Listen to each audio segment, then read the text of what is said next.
Hocus Pocus, Magical Words and Movements, created, directed, and presented by Reverend Dr. Dickie Joe Mullen. In this video, Dr. Mullen uses an old term, hocus pocus, and discusses the idea of magical words and movements that have been used over the centuries. Hocus Pocus and Halloween. Halloween is rivaling Christmas for the most popular of holidays, and there are so many traditions and legends about it, but one of my favorite involves the term Hocus Pocus, called a dark composure of words from the anatomy of legerdemain. So what does Hocus Pocus mean? That question came as a surprise to me the first time I heard it. It was asked by a group of moviegoers at a Wednesday night film club hosted by the Winter Park Library near Orlando, Florida. This popular weekly event provides free movies to the community, followed by a discussion led by guest speakers who are supposedly knowledgeable about the plot of the film featured that night. It was just before Halloween, and I had been contacted by the library and invited to lead the discussion for Halloween week, following the delightful 1993 Disney film titled Hocus Pocus. This movie stars Bette Midler as a snaggle-toothed crone, leading a trio of time-traveling witch sisters through a Halloween adventure in today's Salem, Massachusetts. Today, the phrase Hocus Pocus has become synonymous with foolish illusions.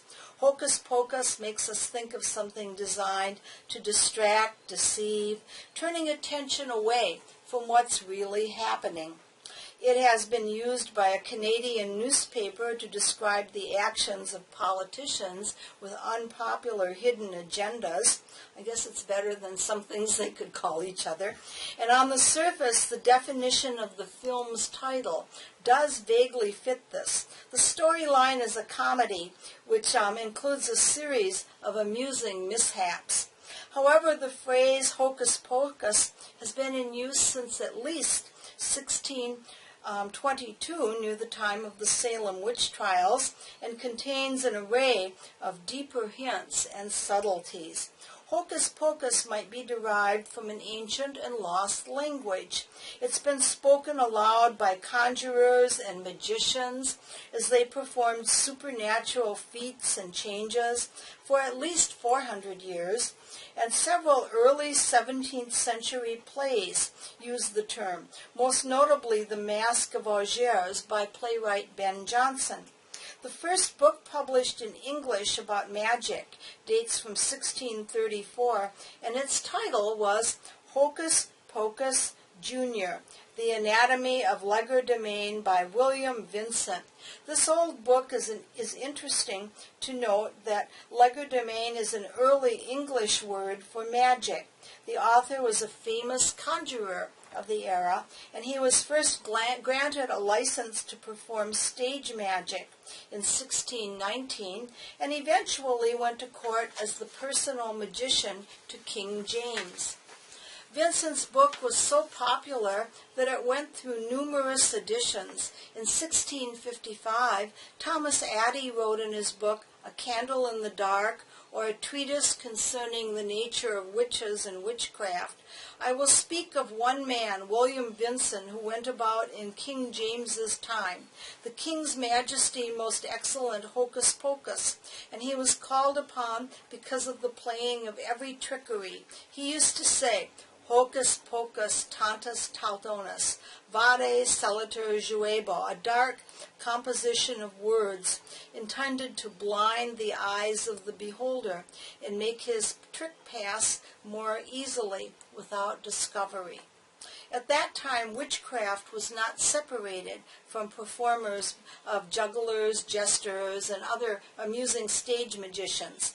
By 1694, the Archbishop of Canterbury, John Tillotson, suggested that the magical words hocus pocus were actually a corrupt form of the consecration of the communion host in the early Latin Mass, hoc est corpus, which means, this is my body.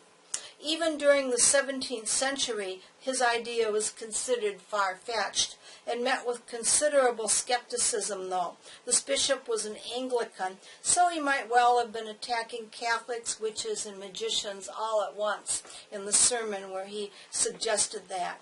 Over the years, the phrase hocus pocus became the trademark for superior magic. It might simply have begun as an invention by William Vincent to add to an impressive aura of mystery and drama for his performances. However, according to Sharon Turner, author of The History of the Anglo-Saxons, hocus pocus was derived from the name Hocus Pocus, a magician and demon from the North Country. In Russia, there's a variety of the word hocus pocus becomes focus, which is a word for trickery. In Scandinavia and Holland, the Russian variant has a different spelling. Philipocus is common. Although the origin and exact meaning of the mysterious phrase hocus pocus remains forever unclear, it's frequently been chanted by magicians over the centuries to facilitate a change, a breakthrough. A bit of hocus pocus certainly brought success to magical efforts in earlier times. Contemporary spiritualists who are drawn to the mystique and possibly latent powers in the magical words might want to experiment just by chanting hocus pocus, or even the complete phrase hocus pocus tantus talentus vade celiter juibo, just to see what happens. Happy Halloween, and remember to add a little bit of magic and mystique to overcome and escape the ordinary. Maybe that's why the Halloween holiday is so popular.